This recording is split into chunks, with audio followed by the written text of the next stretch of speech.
All right, so we have AXTI up 22%, and I plugged in their stuff here. And they are going to be a materials science company specializing in design, development, manufacture, and distribution of high-performance compound single-element semiconductor substrates. Okay, but the thing about them, because they've not had the best year, basically, ever since Biden had cracked down on all that chip stuff, Biden. But anyways, because they are based in Fremont, California, but they don't have any manufacturing in the United States. But I'm wondering if this Saudi, United Arab Emirates, Qatar, and being more friendly with China, and maybe they could take some of their, factory skills and do something in the United States. Or maybe it's just going to be easier. That will be part of the trade deal, because obviously these are important things. Everyone's talking about them. So anyways, that is a little theory on AXTI. It would obviously take 3 years to make one of these, but I don't know, who knows if they're trying to do things fast or if they get some money put to them. So that would be AXTI. I think with less strict trade alternative, it might alleviate some pressures. They still need to consider diversifying its manufacturing base. So maybe they can do that. And obviously they did not have good times with all of the tension, but I'm wondering if they could. And also because they're doing these types of 5G AI data center stuff, those are incredibly in demand. All right, then here's some mining companies that could benefit. UEC, I already think they're good. I think this one, good one. URG, potential. Encore, potential. Load, they do have revenue, 92.5 million, with potential growth from the advanced minerals and renewable solutions. So Load could be something. Then you have PLL, that one's lithium. This one's the Argentina one. And then MP. Now, if I was going to say my concern with MP, it would be the fact that their only mine is in California. And that could have a lot of potential for disasters.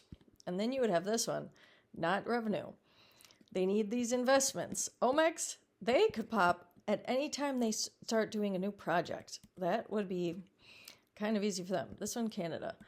And Deep Sea, same. If they get a new project approved. And then this one, waiting on this Pebblebrook. And then they had an issue today. BHP, they're a revenue mine though, but they had a little bit of a lawsuit with one of those projects. But I don't know. They have other projects all over. That one has a lot of mines.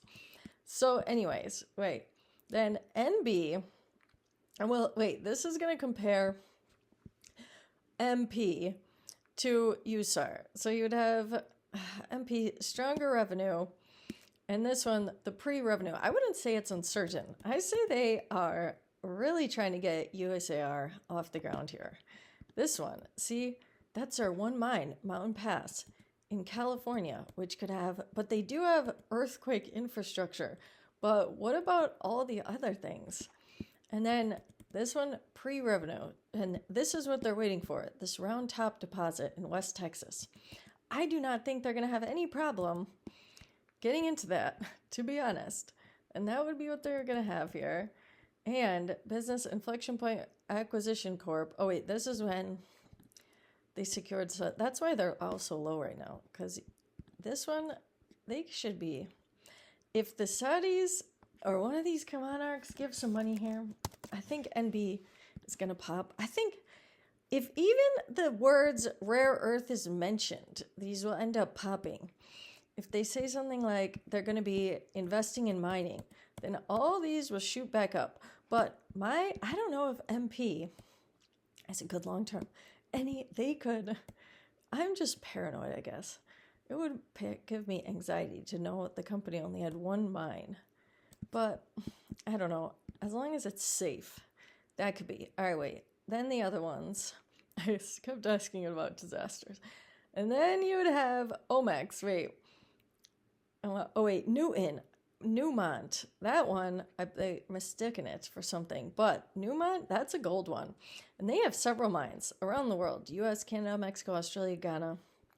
Silver. zinc, ooh, and the copper. Copper is going to be super, super important. The Saudis, they definitely want copper.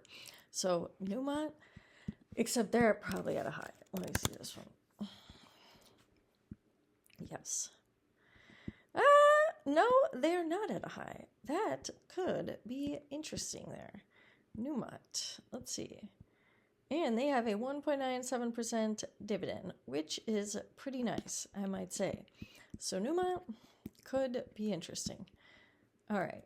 And then OMEX. Well, actually, I've always said this one, to be honest. I think it will be interesting is. I don't know, though.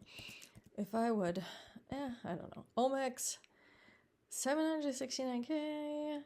They have their project, the Don Diego West Point deposit in Mexico, still in the pre-revenue. So OMEX, they have a lot of potential for projects to be approved or projects to get funded during this trip. This is a business trip. I don't know. Newmont, that could be a good one. I think I would go into Newmont before I went into materials. I feel like Newmont is definitely a safer bet there. And then OMEX, I think they're going to do things. I really do. Just a matter of time. I do indeed think that. And then you have NB. They are definitely on a downer cheese, but they have their Elk Creek, southeast Nebraska. Once he pops this one, he has not mentioned this one on the Fast 42. So their project is shovel ready. And they could pop. But then, I don't know if people want to stay in it, because clearly these mining ones, they definitely have their ups and their downs. Especially if they're going to be pre-revenue, like these ones. But who knows how quick, especially if he's going to say the Department of Defense is going to be in charge of it. See, the company has been in discussions with the government agencies like the Department of Defense and the Department of Energy. This could be big. That's the same with USAR. So that could make these guys stand out from the crowd.